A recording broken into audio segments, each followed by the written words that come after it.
अगर तू सबसे बड़ा पापी भी है, बहुत अधिक पापी भी है,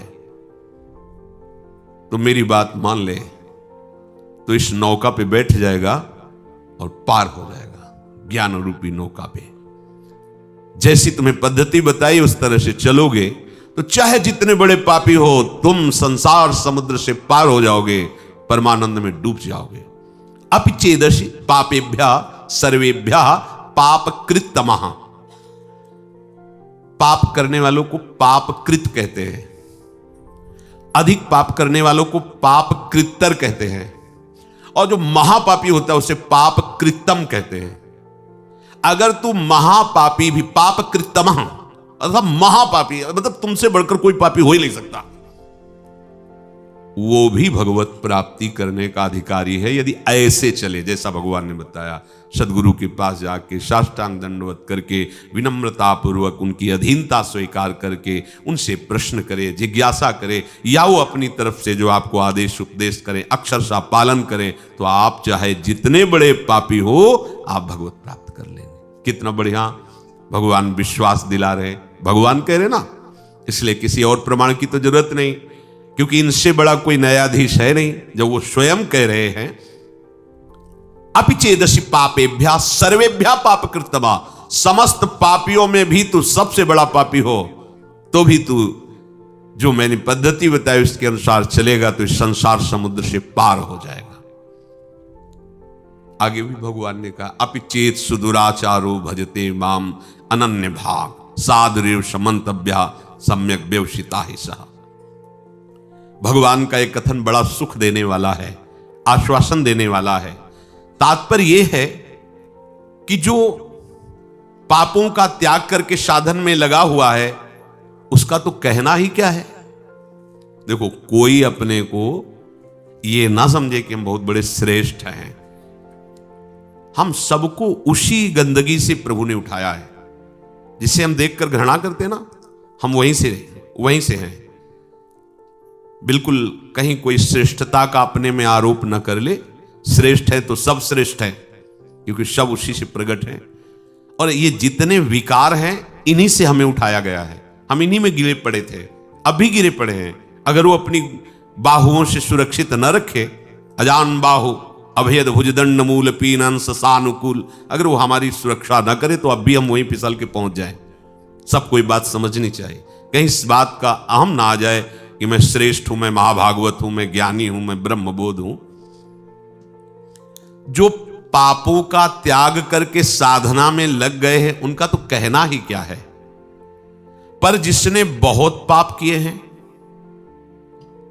और पूर्वाभ्यास है पाप करने का, अब उसके उद्धार का क्या उपाय हो सकता है। जिसने पाप किए और उसको ग्लानि हुई और छोड़ करके पाप और सदगुरु की शरण हो के साधन में लग गया, उसमें तो संशय ही नहीं, वो तो जाएगा ही जाएगा प्रभु के पास। भगवान यहां उसको विश्वास दिला रहे जो बहुत पाप किया, महापापी, और पूर्वाभ्यास भी पापों का है। अब उसको भी अपने उद्धार के विषय में निराश नहीं होना चाहिए भगवान के वचन मान करके। महापापी से पापी मनुष्य भी यदि सोच ले कि इसी जन्म में अब मुझे अपना कल्याण करना है, तो पुराने पाप उसको बाधा पहुंचाने की चेष्टा करेंगे। ऐसा नहीं कि वो शांत बैठे रहेंगे। वर्तमान के पाप उसको बाधा पहुंचाने की चेष्टा करेंगे, पर वर्तमान में साधु संग हो गया और उसने ठान लिया कि मुझे अपना कल्याण करना है, उस ठानने में वो उनकी बात मानेगा। वर्तमान के पापों पर रोक होनी शुरू हो जाएगी और उनकी बात मानने पर उपासना में धीरे धीरे रुचि होने लगेगी, और जहां रुचि हुई तो पूर्व पाप जो बाधक हो नष्ट होना प्रारंभ हो जाएंगे। उसके हृदय में यह निश्चय होने लगेगा कि आज से मैं कभी पाप नहीं करूंगा। ध्यान दीजिए, ये कब हम जाने कि हमारे पुराने पाप नष्ट हो रहे हैं। तुम्हारे हृदय में जब ये निश्चय होने लगे आज से मैं पाप नहीं करूंगा, आपका हृदय इतना पवित्र होने लगा है कि पाप ना करने का, निश्चय करने का अधिकार कर रहा है। केवल भगवत प्राप्ति के लिए ही अब मैं चेष्टा करूंगा। उसके पापों का नाश होते देर नहीं लगती। जहां ऐसा निश्चय किया, फिर समझ लीजिए, पुराने पाप जो बहुत समय से कर रहे हैं, वो भगवत मार्ग में नहीं आने देते, आने ही नहीं देते। वो बहुत बड़े बंधन है। कहीं भगवत कृपा से साधु समागम के शब्द पड़े और ये लगा कि मैं तो महान पाप करने वाला नीच हूं, मेरा कल्याण कैसे होगा।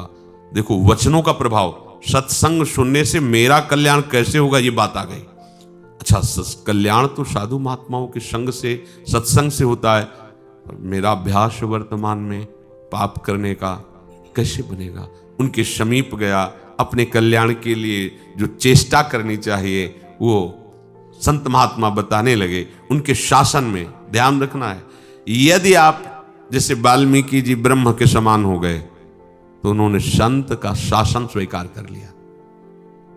जब तक हम ना आवे तब तक ये बैठे रहना, तो नाम सीधा नहीं जप सकते तो उल्टा जपो, मरा मरा मरा, सिद्ध हो गए। संत का शासन संपूर्ण दुर्वासना और पाप का नाश करने के लिए होता है। जहां उस संत का शासन स्वीकार किया तो हृदय में बात आने लगती है, अब लो नशानी, अब ना नशा, बहुत पाप किया, अब नहीं करूंगा, हो गया। ये जब आने लगे तो जान लो पूर्व जो पाप बाधक थे वो नष्ट हो गए। तभी ये बात, जो पे दुष्ट हृदय सोई हुई, मोरे सन्मुख आओ की सोई। अब जे ही उसने ये जीवन में निश्चय किया आप केवल भगवत प्राप्ति, तो उसके सारे पाप नष्ट होने में देर नहीं लगती।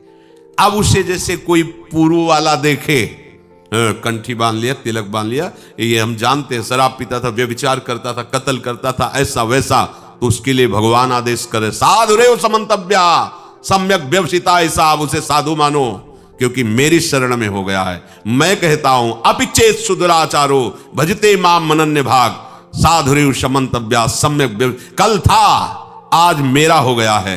अब इसे आदेश करते भगवान, साधु मंतव्या, तुम इसे साधु ही मानो, क्योंकि मैं करूंगा इसे साधु, करूं सद्यते ही।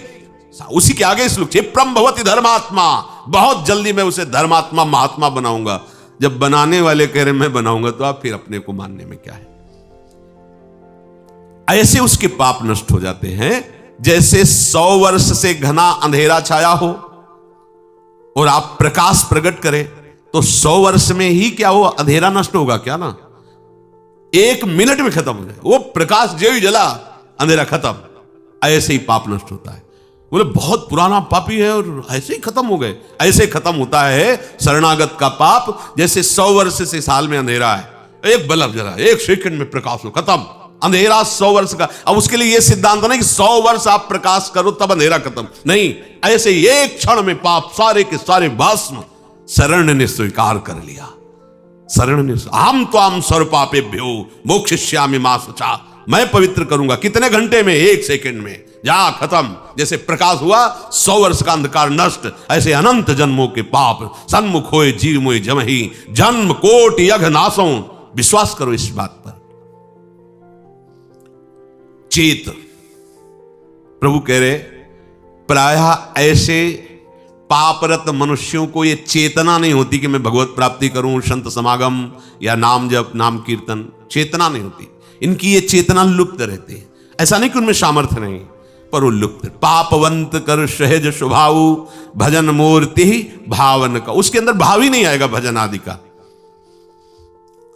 तो चेत, ऐसे जो पापात्मा जन होते हैं, पहली बात उनके अंदर सत्संग में जाना या भजन आदि इसकी रुचि ही नहीं हो। अगर कहीं भगवत कृपा से या किसी, अब जैसे उनके अंदर ये रहते है, उनकी पत्नी भगवत चरणारविंद की, महाप्रभु की शरणागत है, आश्रित है, तो कैसा कृपा बन रहा है।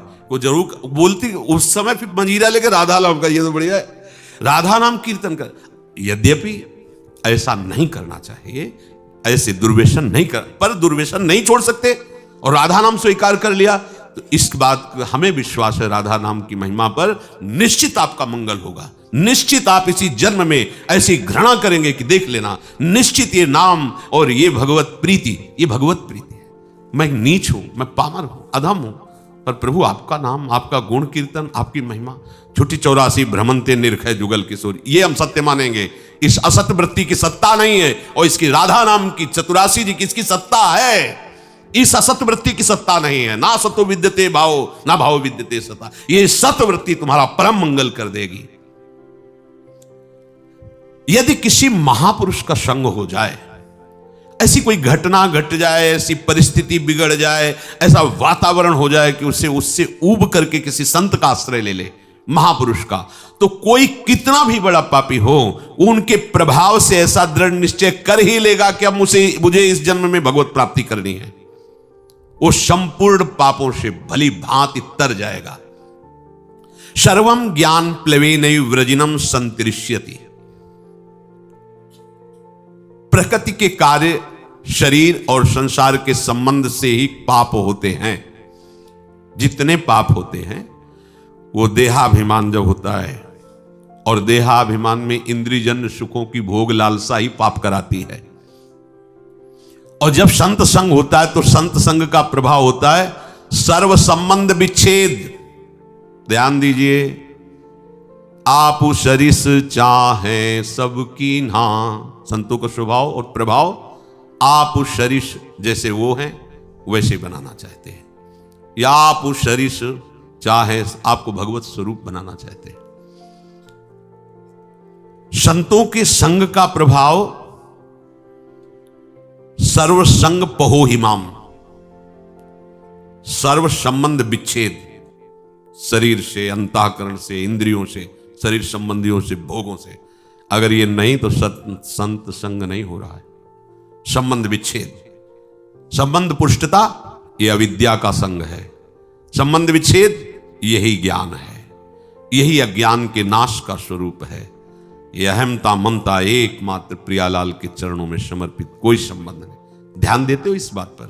ओ नहीं, ये वो प्रपंच लादे घूम रहे हो। जैसे धरिवंश प्रपंच बंच सब ये काल ब्याल को खायो, ये जिए जान श्याम श्यामापद कमल संग शिरनायो। सर्वम ज्ञान प्लवेनैव व्रजिनम संतरिष्यति। जहां वो संत महापुरुष के संग के प्रभाव से सर्व संबंध विच्छेद हुआ, तो अब उसको तरना बाकी नहीं रह गया, तर गया। मूला भावे कुतः शाखा, जब मूल ही कट गया तो अब शाखा कहां टिकेगी? तो बोले मूल था शरीर, अंतःकरण और भोगों का संबंध, संत प्रभाव से वो हट गया। अब जो बचा वो भगवद आश्रय, भगवत प्रीति या स्वरूप बोध। यथैधांसि समिद्धोग्निर भस्मसात् कुरुते अर्जुन, ज्ञानाग्नि सर्वकर्माणि भस्मसात् कुरुते तथा। हे अर्जुन, जैसे प्रज्वलित अग्नि ईंधनों को सर्वथा भस्म कर देती है, ऐसे ही जब संत संग से ज्ञान प्रकट होता है तो संपूर्ण कर्मों को सर्वथा के लिए भस्म कर देती है। ये बात भगवान के वचन। यथैधांसि समिद्धोग्निर्भस्मसात् कुरुते अर्जुन। पीछे के श्लोक में भगवान ने बताया कि जब कोई संत महापुरुषों का आश्रय लेकर के उनके द्वारा बताए हुए मार्ग पर चलता है तो कितना भी बड़ा पापी हो, मार्ग में चलने का तात्पर्य नौका पे बैठना, वो ज्ञान रूपी नौका से पाप रूपी संसार रूपी समुद्र से तर जाता है। तो बोले समुद्र से पार हो गया, पर समुद्र तो रह गया, समुद्र की सत्ता तो है। तो आगे के श्लोक में भगवान कहते हैं भस्मसात् कुरुते अर्जुन, कुछ नहीं बचता। उदाहरण में कह रहे कि जैसे प्रज्वलित अग्नि के साथ संयोग करा दीजिए, कुछ भी वो सबको अपना स्वरूप प्रदान कर देगी। लोहा डाल दीजिए, सोना डाल दीजिए, बिष्ठा डाल दीजिए, चंदन डाल दीजिए, जो भी डालोगे वो अग्नि अपने ताप से उसे अपना में स्वरूप दे देगी। लोहा भी अग्निमय हो जाएगा, सब कुछ वो भस्म कर देगी, कुछ शेष नहीं रहेगा, किंचन मात्र शेष नहीं रहेगा।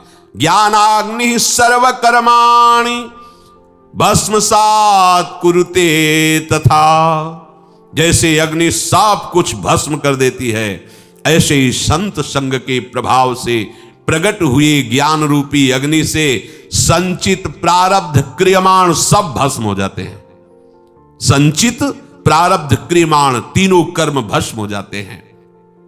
अग्नि में जैसे काष्ठ का अत्यंत अभाव हो जाता है, ऐसे ही संत संग से प्राप्त हुए ज्ञान से पूर्ण समस्त बंधनों का अभाव हो जाता है। सब बंधन भस्म हो गए, कोई बंधन नहीं, न कर्म बंधन, न शरीर बंधन, न भोग आसक्ति, न देह के संबंधियों का बंधन।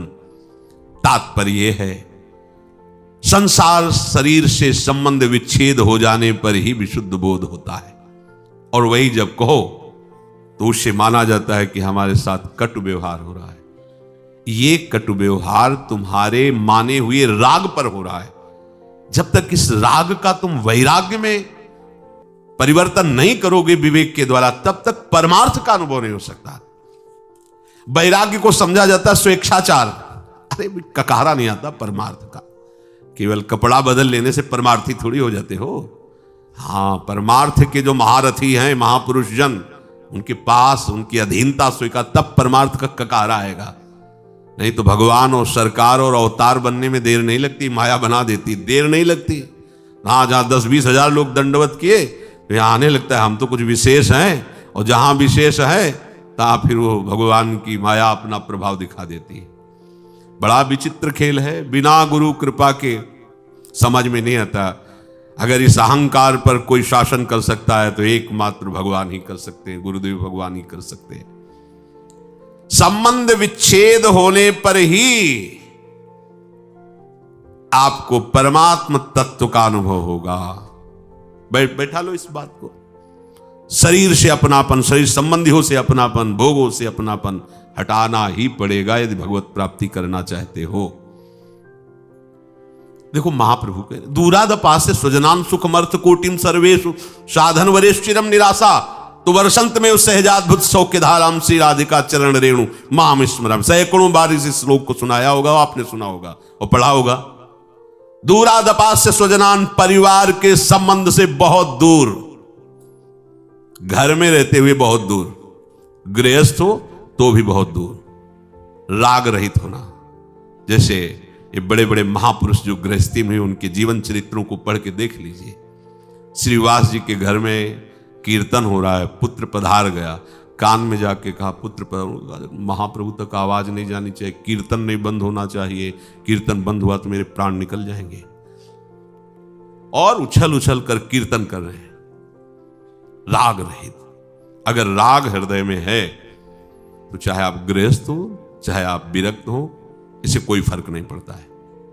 ये अंतर का, भगवत प्राप्ति अंतर के विषय से होती है। ये आचार्य परंपरा, ये वेश बाहर से त्याग करते हुए आंतरिक राग को मिटाने के लिए है, जो निवृत्ति मार्ग के उपासक हैं।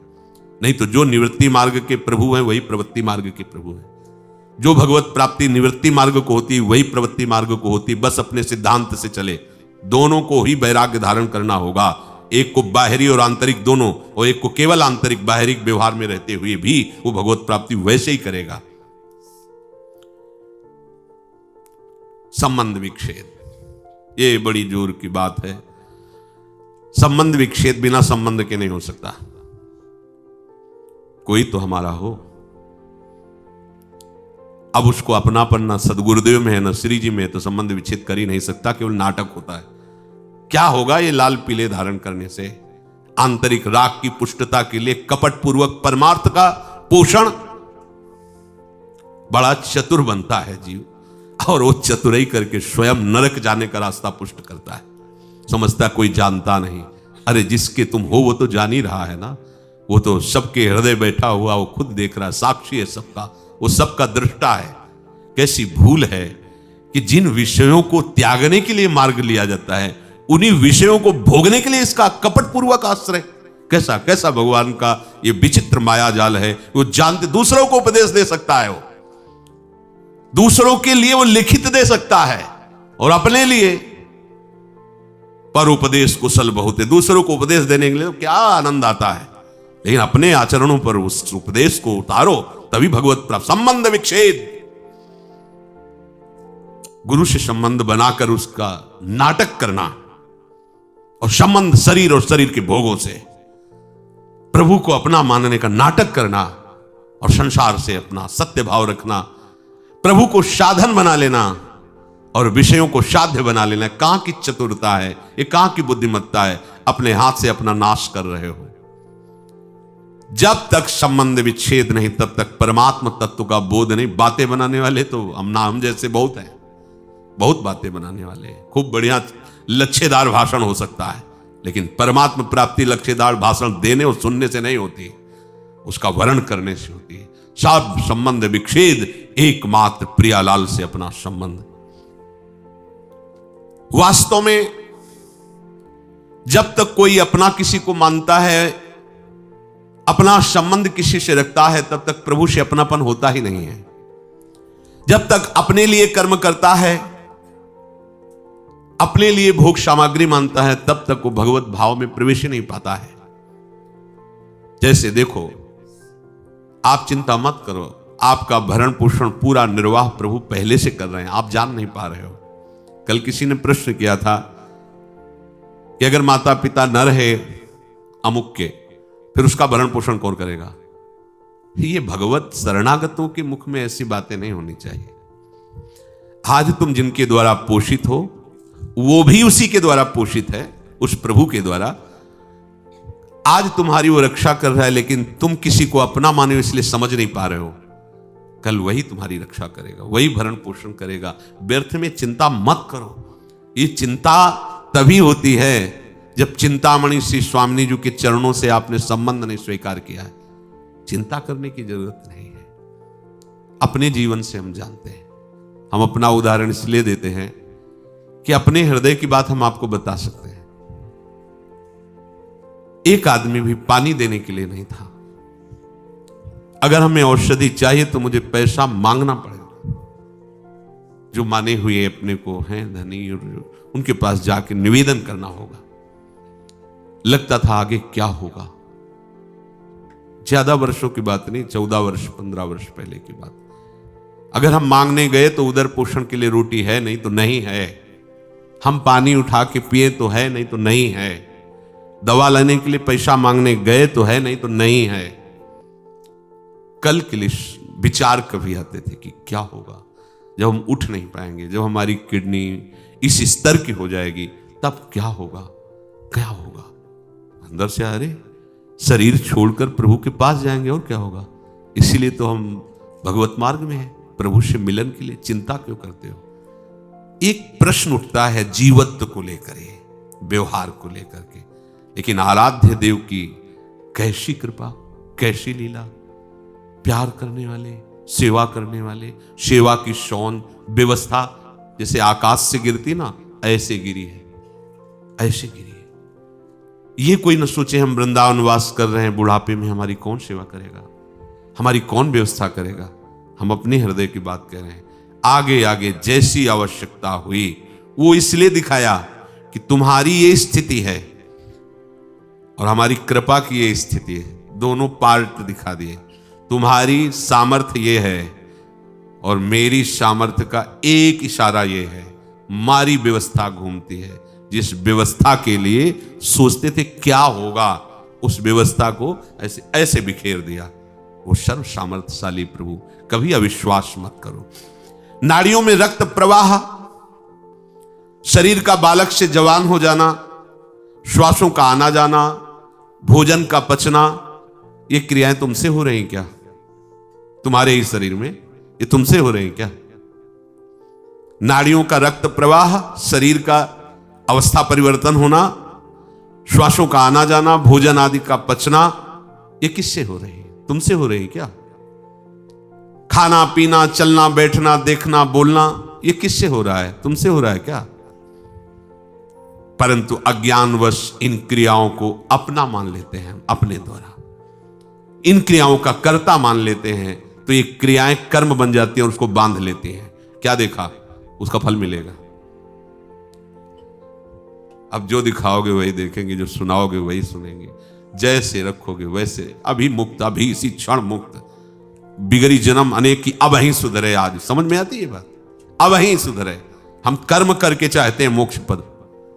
कर्म से मोक्ष पद नहीं होता, कर्म त्याग से मोक्ष पद होता है। कर्म का कर्ता भाव त्याग, कर्म का फल त्याग, जो बचा वो आपका स्वरूप होगा। शरीर संबंध, शरीर की क्रियाओं से संबंध, शरीर के भोगों से संबंध, शरीर संबंधियों से संबंध का त्याग, तो बचा वो परमात्मा स्वरूप। अभी मुक्त हो गए। अभी सारी साधना इसी बात की है। जब कोई भगवत आश्रित होता है और भगवत बोध होता है तो जन्म जन्म के संचित कर्म स्वतः नष्ट हो जाते हैं भगवत कृपा से। संचित कर्म मानो एक कमरे में बहुत वर्षों से अंधकार जमा है, एक टिमटिमाता हुआ भी दीपक लेके जाओ तो अंधकार खत्म, उतना प्रकाश हो जाएगा। समझो, देखो तो बहुत जन्मों के पापी कैसे पवित्र होंगे, बहुत समय लगेगा।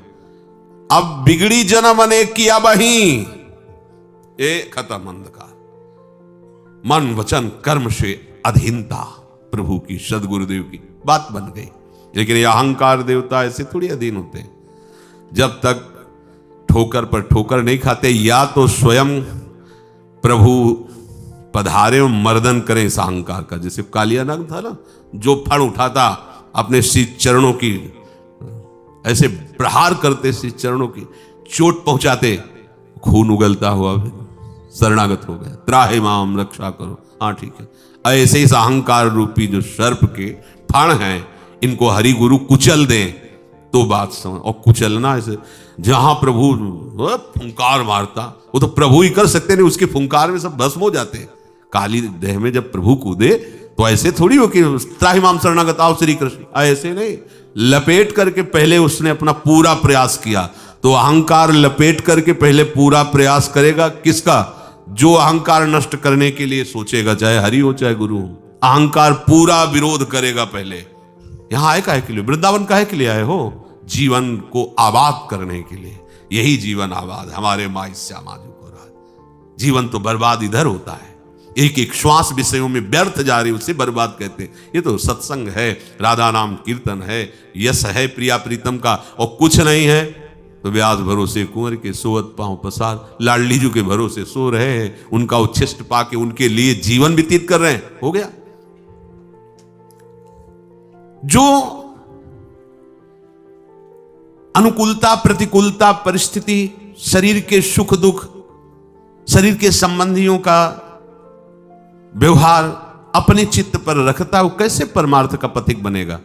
ध्यान दीजिए, अनुकूलता प्रतिकूलता का प्रभाव, शरीर के संबंधियों का प्रभाव, वो असंतुष्ट हैं थोड़ा, इसलिए किस किस को हम संतुष्ट करेंगे? भगवत मार्ग में चले हैं, आप अगर सपोर्ट कर सकते तो हमारे हो, नहीं हम जानते भी नहीं कि तुम हमारे कौन हो। जाके प्रिय राम वैदेही तजिए ताहि कोटि बैरी सम जद्य परम स्नेही, परम स्नेही। सबका मंगल हुआ। तजो पिता प्रहलाद विभीषण बंधु भरत महतारी, गुरुबल तजो कंत ब्रज बनितन भे मुद मंगलकारी। ऐसा नहीं कि आप परमार्थ के पथिक होकर किसी के प्रसन्नता के लिए आप परमार्थ को छोड़ें, प्रियालाल की आसक्ति को जो आप स्वीकार करने के लिए बढ़े, उनके नहीं, आप किसी का नहीं।